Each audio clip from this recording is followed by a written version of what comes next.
सुप्रभात बच्चों, हिंदी की कक्षा में आप सभी का पुनः स्वागत है। मुझे उम्मीद है आप घर पर सकुशल एवं स्वस्थ होंगे। आज हम हिंदी व्याकरण के अंतर्गत कारक विषय पर चर्चा करेंगे। कारक किसे कहते हैं, कारक कितने प्रकार के होते हैं और हिंदी व्याकरण में कारक की क्या उपयोगिता है। तो चलिए शुरू करते हैं आज का पाठ कारक।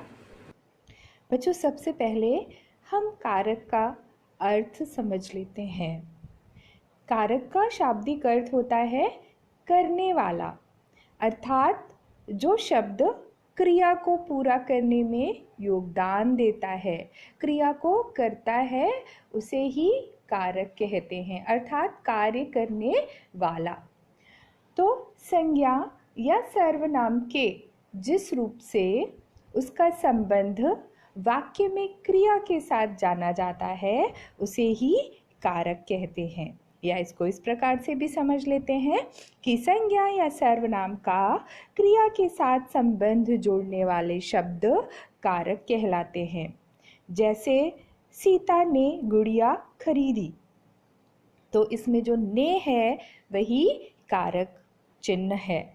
दूसरे उदाहरण में पेड़ से पत्ते गिरते हैं, से जो से शब्द है इसी में कारक का प्रयोग हुआ है। बच्चों, अब हम जानेंगे कि कारक के कितने भेद होते हैं। बच्चों, कारक के 8 भेद होते हैं। कर्ता कारक, कर्म कारक, करण कारक, संप्रदान कारक, अपादान कारक, संबंध कारक, अधिकरण कारक और संबोधन कारक। बच्चों, हर कारक का एक विभक्ति चिन्ह होता है जिसके माध्यम से हम उस कारक की पहचान करते हैं, उस कारक को पहचानते हैं।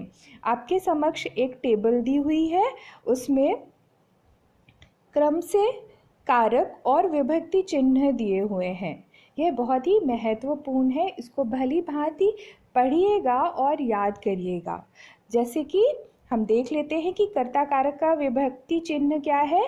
कर्ता कारक का विभक्ति चिन्ह है ने, और कर्ता का अर्थ होता है क्रिया को करने वाला। दूसरा है कर्म कारक। कर्म कारक का विभक्ति चिन्ह होता है को, और कर्म का अर्थ होता है कि जिन पर क्रिया का फल पड़े, जिस पर क्रिया का फल पड़ता है उसे कर्म कारक कहा जाता है। तीसरा प्रकार है करण कारक। करण कारक का विभक्ति चिन्ह होता है से तथा के द्वारा, 2 चिन्हों का प्रयोग होता है, से और के द्वारा। और करण कारक का अर्थ होता है क्रिया करने का साधन, जिस साधन या माध्यम से क्रिया की जाए। चौथा प्रकार है संप्रदान कारक। संप्रदान कारक का चिन्ह होता है को एवं के लिए, और संप्रदान का अर्थ होता है जिसके लिए क्रिया की जाए। पांचवा प्रकार है अपादान कारक। अपादान कारक का चिन्ह भी से ही होता है, जैसे कि करण कारक का भी से है और अपादान का भी से होता है, लेकिन अलग होने के भाव में, जिसमें वस्तुएं अलग हो रही होती हैं, जहाँ पृथकता का भाव होता है, अलग होने का, अलगाव का भाव होता है, वहाँ अपादान कारक होता है। छठा प्रकार है संबंध कारक। इसके विभक्ति चिन्ह है का, के, की तथा रा, रे, री। जैसे उसका, उसकी, उसके, तुम्हारा, तुम्हारी, तुम्हारे, इस तरह के शब्दों का प्रयोग होता है। और संबंध का अर्थ होता है संबंध को प्रकट करने वाला, संबंध को दर्शाने वाला। सातवां प्रकार है अधिकरण कारक। अधिकरण कारक का विभक्ति चिन्ह है में तथा पर। यहाँ पर भी 2 विभक्ति चिन्हों का प्रयोग होता है, में और पर। और अधिकरण का अर्थ होता है क्रिया का आधार, किस आधार पर क्रिया हो रही है। और अंतिम तथा 8वां प्रकार है संबोधन कारक। संबोधन कारक का विभक्ति चिन्ह होता है हे, अरे तथा ओ। तो संबोधन का अर्थ होता है कि किसी को पुकारना, किसी को बुलाना। तो कर्ता के लिए जब विशेष संबोधन का प्रयोग होता है, वहां पर संबोधन कारक होता है। बच्चों, कारक का पहला प्रकार है कर्ता कारक। अब हम कर्ता कारक की परिभाषा समझ लेते हैं कि वाक्य में क्रिया करने वाले को कर्ता कहते हैं। आप जानते हैं कोई भी वाक्य हो उसमें जो कार्य करने वाला होता है, जो क्रिया कर रहा होता है, वही कर्ता कारक होता है। और कर्ता हमेशा संज्ञा या सर्वनाम के शब्द होते हैं। जो भी कार्य करने वाला होता है, जो भी कर्ता कारक होता है, वो हमेशा संज्ञा या सर्वनाम ही होता है।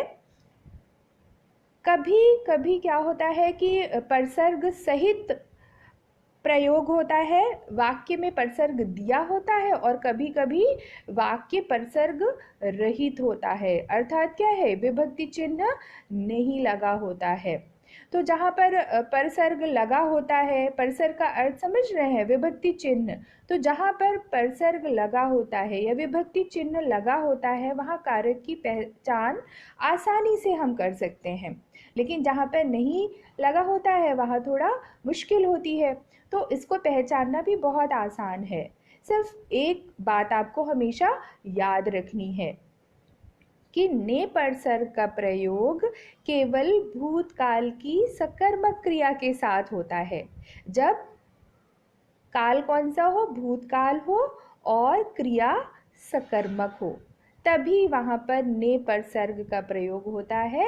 नहीं तो क्या होता है, परसर्ग का प्रयोग नहीं होता है, वाक्य परसर्ग रहित होता है, लेकिन कारक वहाँ पर कर्ता कारक ही होता है। जैसे कि हम देख रहे हैं पहला उदाहरण, कविता ने पाठ पढ़ा। तो यहाँ पर पढ़ा अर्थात पढ़ चुकी है, तो भूतकाल है, और क्रिया कैसी है, सकर्मक है, कर्म के साथ है। इसमें कर्म क्या है, पाठ। पाठ शब्द जो है वो कर्म है, तो ये क्रिया सकर्मक है, इसलिए यहाँ पर ने विभक्ति का प्रयोग हुआ है। लेकिन जो दूसरा वाक्य दिया है, कमला सेब खाती है, तो जैसा कि ये विशेष तौर पर ये बात ध्यान रखने वाली होती है, तो यहाँ पर विभक्ति चिन्ह का प्रयोग नहीं हुआ है। बच्चों, परसर्ग रहित कर्ता कारक की पहचान करने के लिए हम कौन या किसने लगा करके प्रश्न करते हैं, और जो उत्तर प्राप्त होता है वही कर्ता कारक होता है। जैसे दूसरे वाक्य में कमला सेब खाती है, तो अब हम यहाँ पर प्रश्न कर सकते हैं कि कौन सेब खाता है, उत्तर प्राप्त होगा कमला।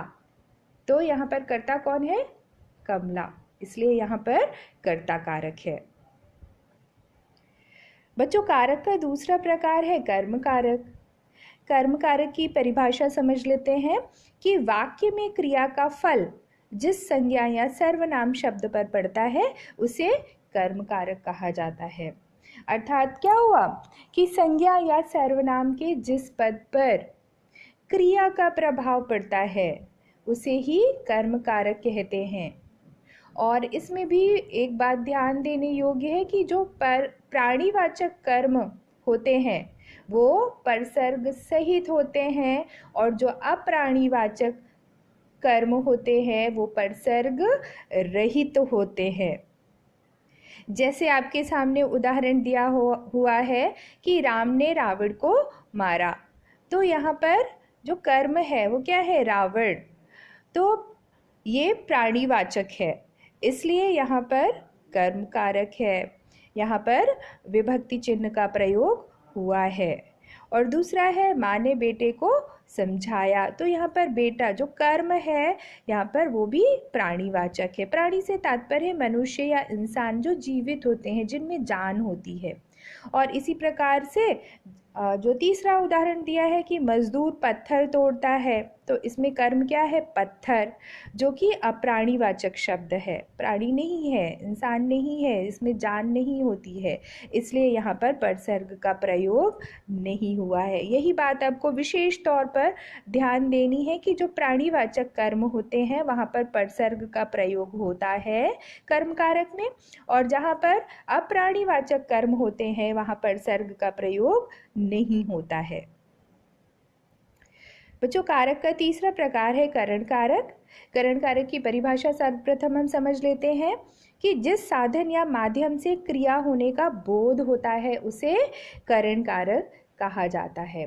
यहाँ करण का अर्थ होता है साधन या माध्यम। करण सूचक है माध्यम का, साधन का। तो जिस माध्यम से संज्ञा या सर्वनाम पद क्रिया करते हैं उन्हें ही करण कारक कहा जाता है। जैसे उदाहरण दिया है, बच्चा गेंद से खेल रहा है, अमित कलम से लिखता है। तो इसमें हम किससे, किसके साथ, किसके द्वारा लगा करके प्रश्न करते हैं और उत्तर में जो शब्द प्राप्त होता है वही करण कारक होता है। जैसा कि पहला वाक्य है, बच्चा गेंद से खेल रहा है, तो इसमें हम प्रश्न करते हैं कि बच्चा किससे खेल रहा है। उत्तर क्या प्राप्त होगा? गेंद से। तो यही जो माध्यम है, गेंद किसके माध्यम से खेल रहा है? गेंद के माध्यम से। यही करण कारक है। अमित कलम से लिखता है, तो अमित किससे लिखता है? अमित कलम से लिखता है। तो कलम से किस माध्यम से कार्य कर रहा है? कलम के माध्यम से कार्य कर रहा है, तो इसी में करण कारक है। बच्चों, कारक का चौथा प्रकार है संप्रदान कारक। संप्रदान कारक का विभक्ति चिन्ह है को और के लिए। तो संप्रदान कारक की परिभाषा के अनुसार कर्ता जिसके लिए काम करता है या जिसे कुछ देता है उसे ही संप्रदान कारक कहते हैं। संप्रदान का अभिप्राय क्या होता है? कुछ देना। तो वाक्य में कर्ता द्वारा जब कुछ दिया जाता है तो देने वाले संज्ञा अथवा जो सर्वनाम को जिनको कि पद के रूप में प्रकट किया जाता है उन्हें ही संप्रदान कारक कहते हैं। जैसे यहाँ पर उदाहरण दिया है, भैया दीदी को उपहार दे रहा है, तो यहाँ पर भी देने का भाव प्रकट हो रहा है तथा विभक्ति चिन्ह को का प्रयोग हुआ है, इसलिए संप्रदान कारक है। दूसरा उदाहरण, मरीज के लिए दवाई खरीद लाओ, तो के लिए विभक्ति चिन्ह का प्रयोग हुआ है और देने का भाव प्रकट हो रहा है, इसलिए यहाँ पर संप्रदान कारक है। पांचवा प्रकार है अपादान कारक। तो अपादान कारक की परिभाषा के अनुसार संज्ञा अथवा सर्वनाम के जिस रूप से अलग होने का बोध होता है वहाँ पर अपादान कारक होता है। अपादान का अर्थ क्या होता है? अलग होने का भाव प्रकट करना। जैसे यहाँ पर उदाहरण दिया है, पर्वत से नदी निकलती है, तो नदी पर्वत से निकल करके पर्वत से दूर जा रही है, अलग होने का भाव प्रकट हो रहा है। श्याम बस से उतर गया, श्याम बस से उतरकर दूर जा रहा है, तो यहाँ पर भी अलग होने का भाव प्रकट हो रहा है, इसलिए यहाँ पर अपादान कारक है और इसका विभक्ति चिन्ह है से। ये भी आपको बात विशेष तौर पर याद रखनी है, से का प्रयोग हमेशा अलग होने के अर्थ में होता है, वहाँ पर ही अपादान कारक होता है। छठा प्रकार है संबंध कारक। संबंध कारक का विभक्ति चिन्ह है का, की, के और रा, री, रे। तो जिन शब्दों के माध्यम से एक संज्ञा अथवा सर्वनाम का वाक्य में प्रयुक्त दूसरे संज्ञा या सर्वनाम के साथ संबंध प्रकट किया जाता है उसे ही संबंध कारक कहते हैं। वाक्य में मान लीजिए दो संज्ञा या सर्वनाम के पद प्रयुक्त हुए हैं, तो आपस में जो शब्द उनका संबंध बताता है, संबंध को प्रकट करता है, उसे ही संबंध कारक कहा जाता है। जैसे उदाहरण दिया है, रीमा का घर बहुत बड़ा है। रीमा संज्ञा पद है, घर भी संज्ञा पद है। इन दोनों का संबंध कौन सा शब्द बता रहा है? का। तो रीमा का घर, इसमें आपका संबंध कारक है। तुम्हारे पिता की दुकान कहाँ है? पिता, ये भी आपका संज्ञा है और दुकान भी संज्ञा शब्द है। तो इन दोनों के बीच में संबंध कौन सा शब्द बता रहा है? की, है ना। तो इस प्रकार से संबंध बताने वाले जो शब्दों का प्रयोग जहाँ पर होता है वहाँ संबंध कारक होता है। बच्चों, कारक का सातवां प्रकार है अधिकरण कारक। अधिकरण कारक की परिभाषा समझ लेते हैं कि वे कारक जिनसे क्रिया के स्थान, आधार या आश्रय का बोध होता है, उन्हें अधिकरण कारक कहते हैं। अर्थात संज्ञा के जिस रूप से क्रिया के होने के स्थान और समय का पता चलता है, वहाँ अधिकरण कारक होता है कि क्रिया किस आधार पर हो रही है। तो आधार होना चाहिए आश्रय, और इसका विभक्ति चिन्ह होता है पर और में और पर इसका विभक्ति चिन्ह है। और क्या है, क्रिया के आधार का बोध होता है जहाँ पर, वहाँ अधिकरण कारक होता है। जैसे उदाहरण, खाना मेज पर रखा है, तो खाना कहाँ रखा है, मेज पर रखा है। आधार क्या है, मेज, तो जो मेज पर है यही इसी शब्द में अधिकरण कारक है। पुस्तकें अलमारी में रखी हैं, पुस्तकें कहाँ रखी हैं, अलमारी में, तो आधार क्या है पुस्तकें रखने का, अलमारी, तो यहाँ पर अधिकरण कारक है। बच्चों, कारक का 8वां और अंतिम प्रकार है संबोधन कारक। संबोधन कारक का अर्थ होता है कि जब किसी को संबोधित किया जाए, जब किसी को पुकारा जाए, जब किसी को बुलाया जाए, तब वहाँ पर संबोधन कारक होता है। और संबोधन कारक का एक चिन्ह होता है ना, आपने देखा होगा, पढ़ा भी होगा। तो संबोधन कारक में संज्ञा के पश्चात वो जो संबोधन का चिन्ह होता है उसका प्रयोग किया जाता है, अवश्य रूप में उसका प्रयोग होता है। तो हम इसके माध्यम से भी बहुत आसानी से पहचान लेते हैं कि यहाँ पर संबोधन कारक होता है। तो संज्ञा के जिस रूप से किसी को संबोधित करने, बुलाने, पुकारने का बोध होता है, उसे ही संबोधन कारक कहते हैं। जैसे उदाहरण यहाँ पर दिया है, अरे तुम्हें चोट तो नहीं लगी। अरे, किसी को बुलाया जा रहा है, किसी को संबोधित किया जा रहा है, यहाँ पर नाम स्पष्ट नहीं है लेकिन उसके पश्चात संबोधन का चिन्ह लगा हुआ है, तो यहाँ पर स्पष्ट है कि इसमें संबोधन कारक है। हे प्रभु हमारी रक्षा करो, तो यहाँ पर भी संबोधन का चिन्ह लगा है और ईश्वर को पुकारा जा रहा है कि हमारी रक्षा करो। तीसरे वाक्य में, सुनो आप कहाँ चले गए, यहाँ पर भी किसी को संबोधित किया जा रहा है और संबोधन का चिन्ह का भी प्रयोग हुआ है। तो इस प्रकार से यहाँ पर संबोधन कारक है। बच्चों, मुझे उम्मीद है कि पाठ आपको भली भांति समझ में आ गया होगा। आज के लिए इतना ही, तो मिलते हैं फिर अपने अगले वीडियो में। तब तक घर पर रहिए, स्वस्थ रहिए और प्रसन्न रहिए।